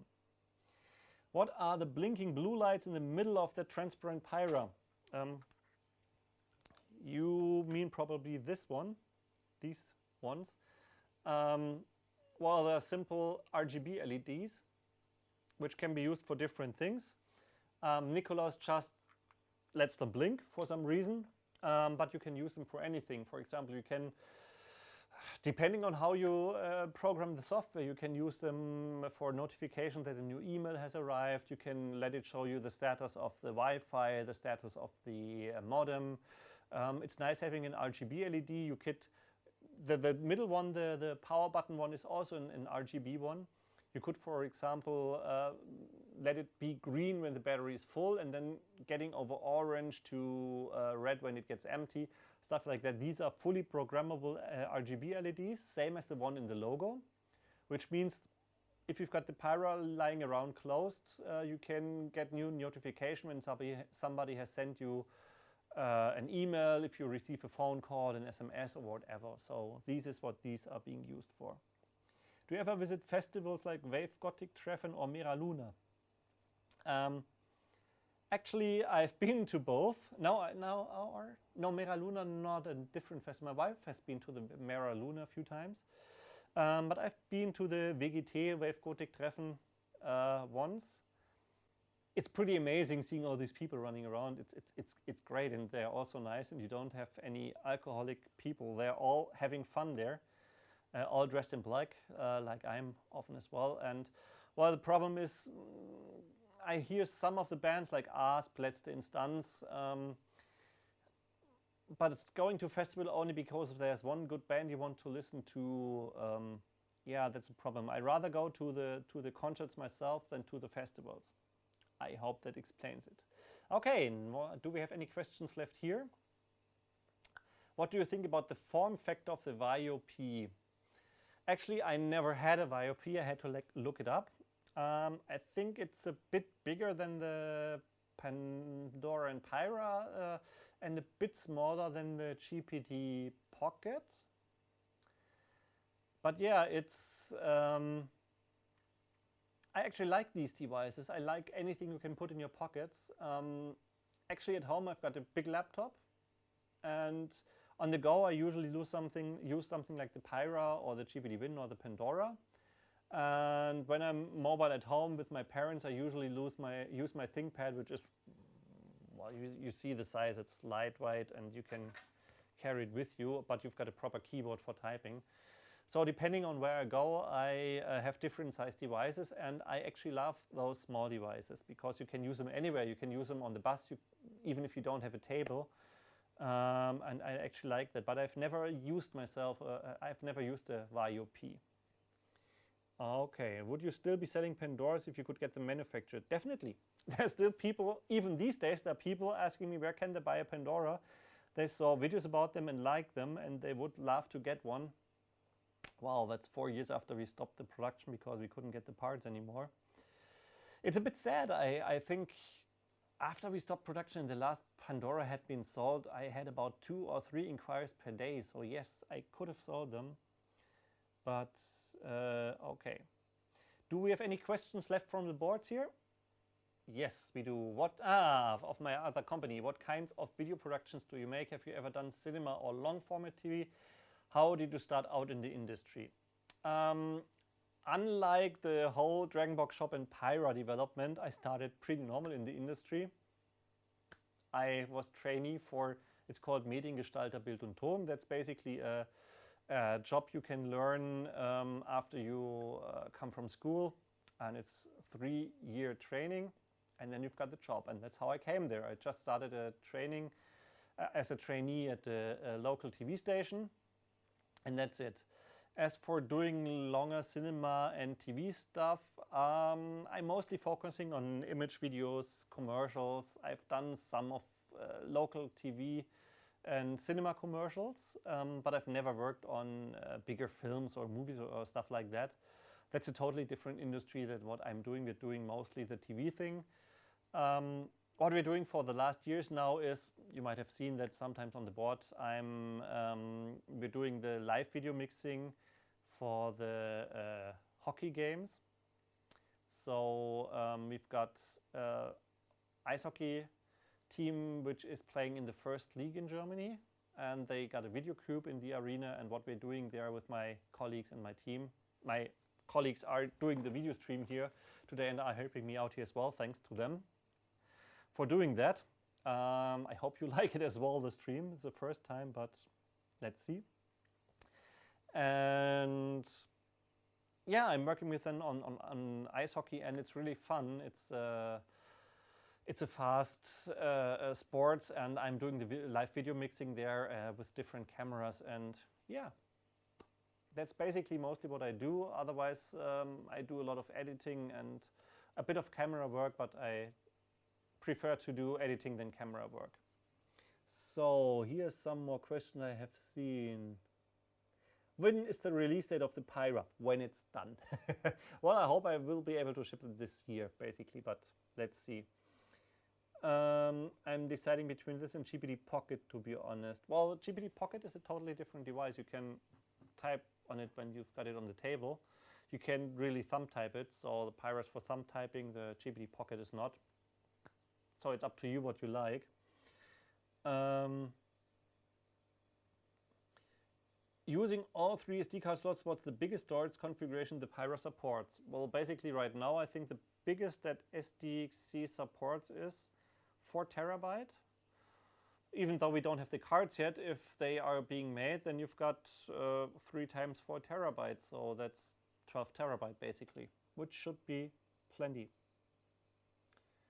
I used the new battery. I need a new battery for my Pandora due to swelling in the original one. Is there a US reseller for it, or are they only available on DragonBox.de? Right now only on DragonBox.de, but we're shipping with FedEx, so they would arrive safely there. What are your thoughts on the Gemini PDA? I don't have one yet. I've ordered them. I will also have them in my shop, and will hopefully get them soon. Basically, I like the device. It's another different device than the Pyra and the GPT-Win. It's for people who want to use Linux like I do, or Selfish OS with Android stuff. And it has a better keyboard if you like typing on the table than the Pyra, of course. But it doesn't have any gaming control, so it's mostly focused on work and doing phone calls. But if that's what you want, I'm actually pretty happy that there are so many different devices out there. I don't see them as competition. I see them as choices. You can choose what you would like, and there are always aspects which people don't like. I mean, I see a lot of people with a Pyra that are moaning about that it's so slow and anything like that. You can play PC games on it. Well, yeah, but you can do a lot of other things with it that you can do with the GPT-Win too, or something like that.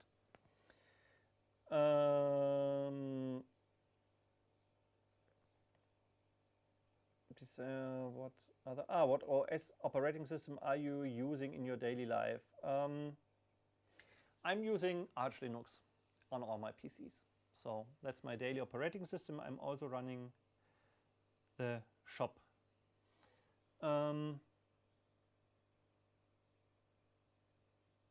Heidi, when do you think that you sell Pyras without pre-orders from your shop or commercial use? Well, as soon as we got all the pre-orders covered, probably early next year, something like that. Until then, we will probably be busy shipping all the pre-orders, and hopefully that would work out. Do you have to be careful with a finished Pyro, or can you slam the lid down shut? Well, slamming it down shouldn't do any harm, so why should it? So yeah, there shouldn't be any problem. Okay, do we have any questions left there? Have your relatives, wife, family, and friends always been supportive of your projects, mainly DragonBox Shop and Pandora Pyra? Yes, supportive all the time. My family is always supporting me, which I'm really thankful. But my mother is even more scary than I am, and that means something. So she's always being scared that something will go wrong and stuff like that. Yeah, and well, there still can be something. Let's assume the Pyro still doesn't work. It crashes easily. It has some other issues. Then it will be hard to continue working with it, because that would need a bit more money. but I'm pretty positive that it should work now. We've got a few units now where people have already reported that it's working reliable. So if it crashes right now, that might be some driver or anything. I think this Pyra for the moment, it crashes after a while when it should go into sleep mode. But that's only with the operating system from Nikolaus right now. So there might be something wrong when it tries to switch off the screen or anything like that, and which causes it to crash. So this could always be software. And since the low-level hardware seems to work fine right now, there shouldn't be any big issues. So will there be new Pandora LCD cables? Sadly not.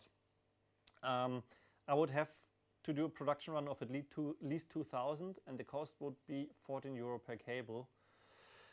So yeah, that would be 28,000 euro just to produce new Pandora LCD cables, and I don't think any one of you would be able to pay that. For the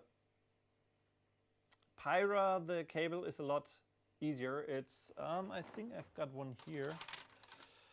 Yeah, that's this is actually the final Pyra LCD cable. This doesn't have any hardware like on the Pandora. So this cable is actually pretty cheap to make. I think it's 2 euro per cable instead of 14.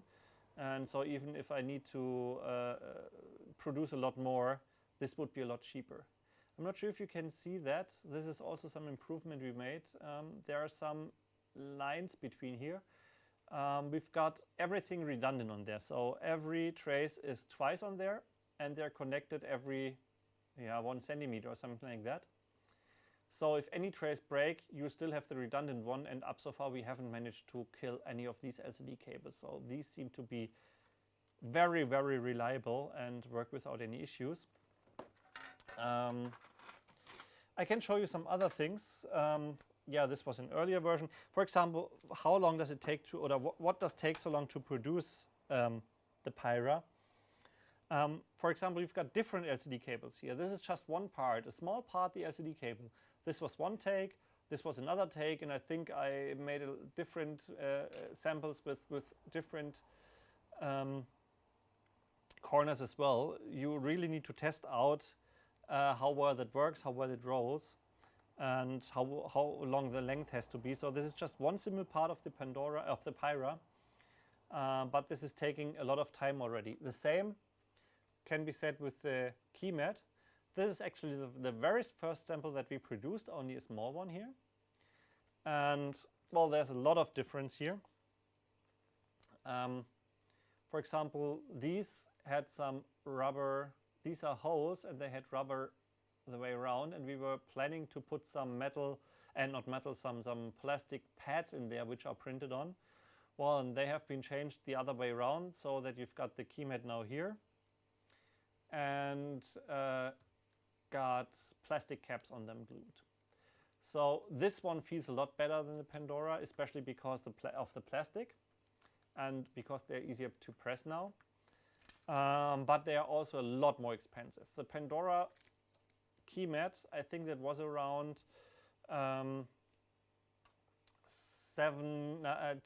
50 cent or 80 cent for production run.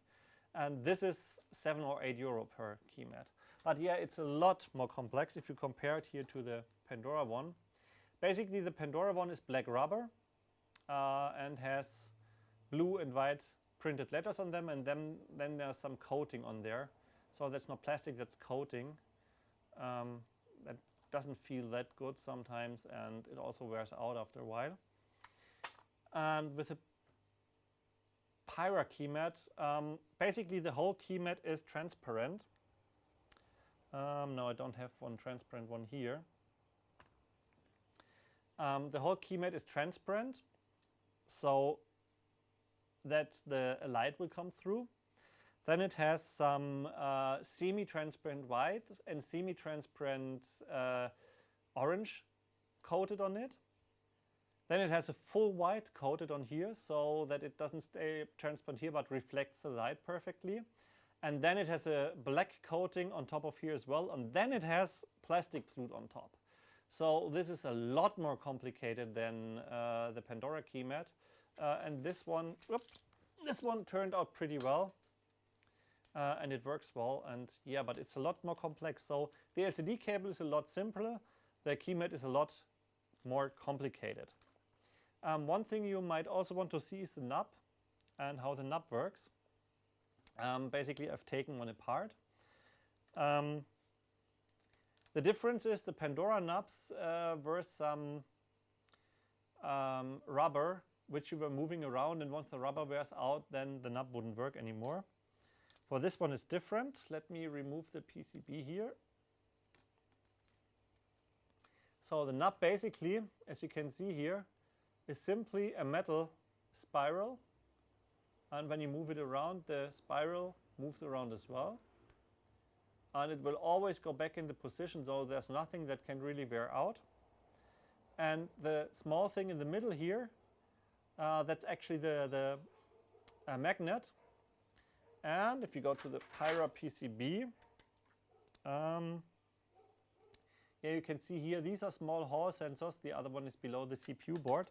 They are exactly below the knobs, and when you move those around, they just make a magnetic field over the Hall sensors, and this is what actually moves the thing. So it's impossible basically to really break them unless you turn them around, because then the spiral will just go bad, but nobody turns around the knob. What you can also see here on the PCB is the button. So it's a simple click button here as soon as you press it, and this is how the knob actually looks like. So that might be of interest to some of you as well. So let me see if you got some other questions here at the board.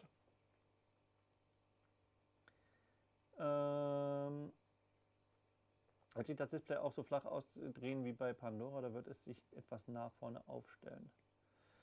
I'm not sure, even though I can understand German pretty well what you mean with that. Basically, this is how it works right now. As you can see, it doesn't as easily close down as the Pandora. So you can easily put it like that, if you like, or like that. And when it's fully open, it's a bit more put to your angle, so it's not perfectly clear here and perfectly straight there. So yeah, I hope that answers your question and that works well. Will the USA cellular chip be able to use European SIM cards? Yes. SIM cards are no problem. The problem is that not all frequencies are being supported by the chip, but that is basically only for LTE. So 3G and GSM will work anywhere. So you will have some internet there. Do you foresee software fracturing with the Pyre due to parts of the community not upgrading their hardware and having different chips? No, not at all, basically. The difference when you have a newer chip is that it has more CPU power, basically. But that's the whole driver things and stuff like that, that's always part of the kernel work. So the kernel will be different for these units, but the software, the root file system, the Debian, should be the same. We are using a standard Debian ARM root file system, nothing special for the Pyre. We are adding some special scripts as well, but that's for hardware mostly on the main board, and this one will work on the new board as well, on the new CPU board. So of course, if you have a more recent CPU board, the software will run faster. There will probably be games that will not work on the older hardware because they're simply too slow.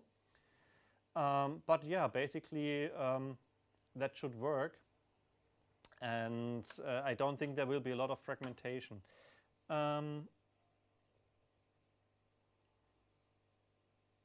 Match C questions for the other people. Do you still think about the possibility of adding a camera to the Pyres and modular upgrade?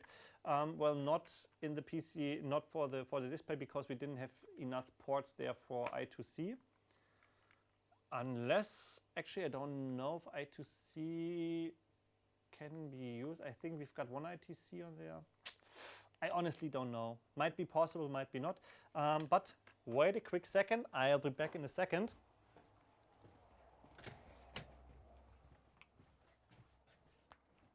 Because the question was there how easy it would be to open and replace the LCD. So, yes, already back here. So I got myself a screwdriver, and basically all you have to do is open 3 screws. There's one here, another one here,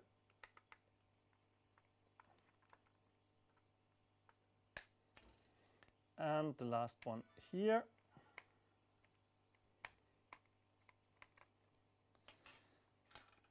Okay, and then you can easily open it up here.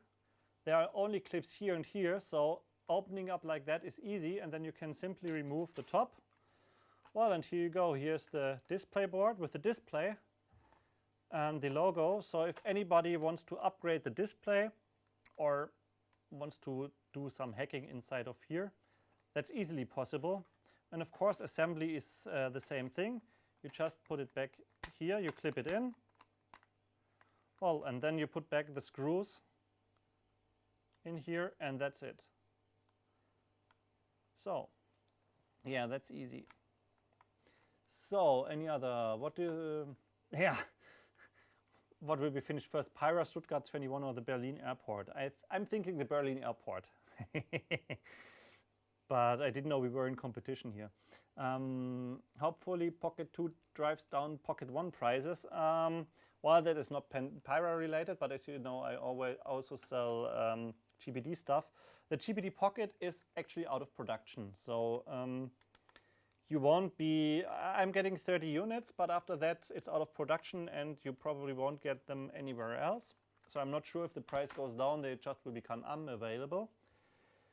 But I've heard that there is some new device being in development as well, which you might be getting and which will be cheaper. So are the LTE frequencies listed somewhere so we can determine in advance which carrier works best in our region?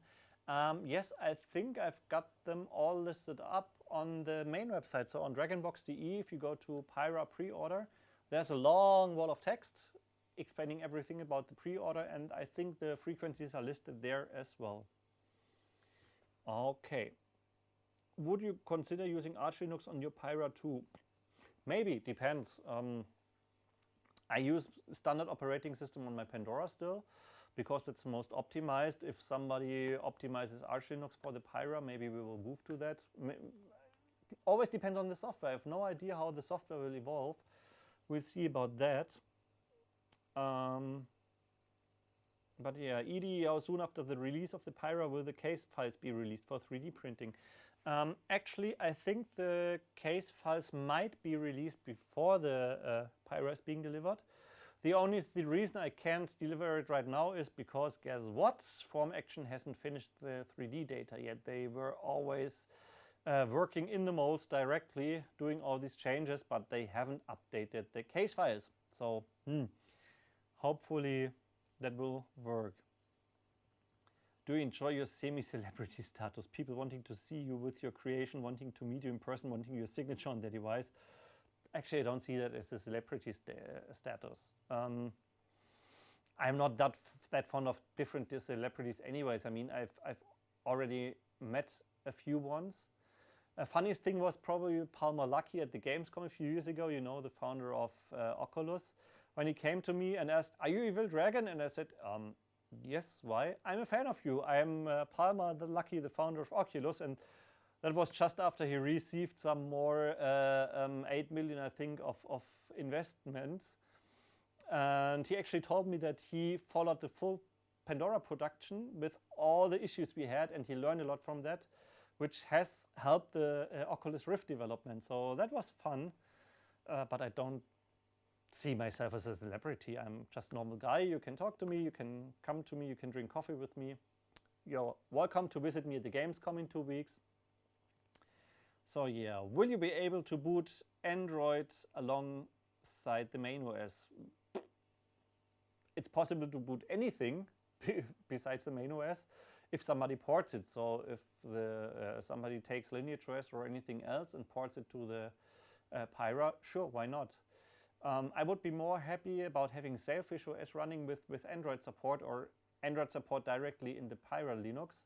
because that would be great if we could use Android apps, especially all the phone stuff and stuff like that, directly on the Pyra, but that's it. Okay, let me check if there's anything, last questions on the boards.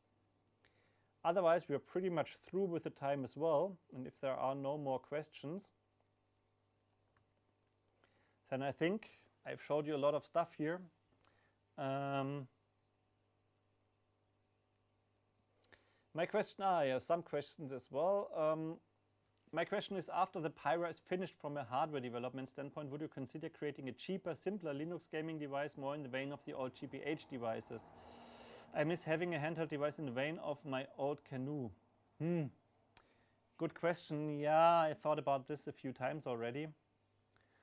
Problem is, most people want that really cheap. So with cheap, I mean 50 or 80 euros, because that's what the Dingo went for. Producing that for a price of 150 euro will be hard, like the GCW. Maybe.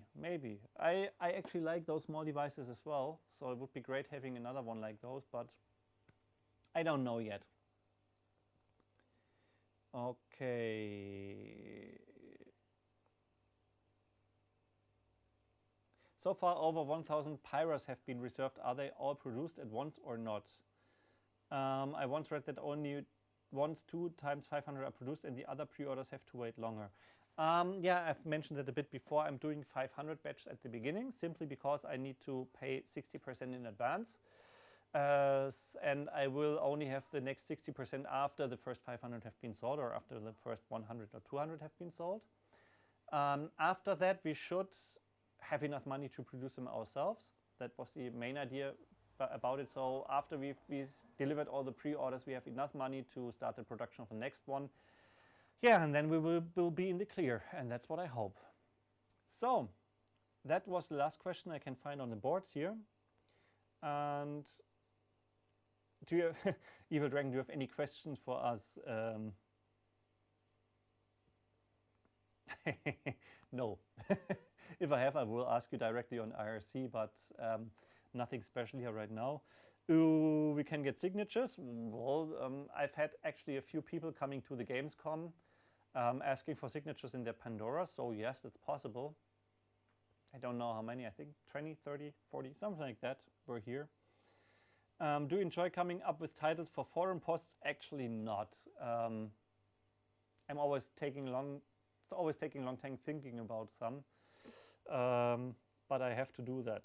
Why not offer to do a full payment before to speed things up? Well, because I think 700 euros is a lot of money, and I don't want full payment up front.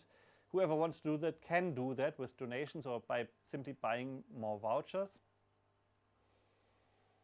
Yeah, but I think that's it for now. Can I get a signature in my device if I visit your shop? Yes, that's possible. If you visit me in my shop, if you visit me anywhere with your device, I can sign it for you if you would like to do that. But as mentioned, I'm no special. So when are you coming to a US convention? Nothing planned at the moment. And well, it's 8 p.m. I'm starving in here with all the light. So I hope you enjoyed the show. If it worked well and the feedback is great, I might do this in simpler forms a few times more often. Maybe I'll set up something at home where I can switch between cameras myself and then show you the movable cam and maybe show you some stuff on the Pyro as well. So let's hope everything will work out. Thanks so much for your support right now. It's really amazing how you all stick with me for all the time and continue waiting and see how everything evolves, even though we've got some issues here and there, but we're trying to solve them as good as possible, and I'm grateful for that. And well, that's it. See you on the boards, and bye.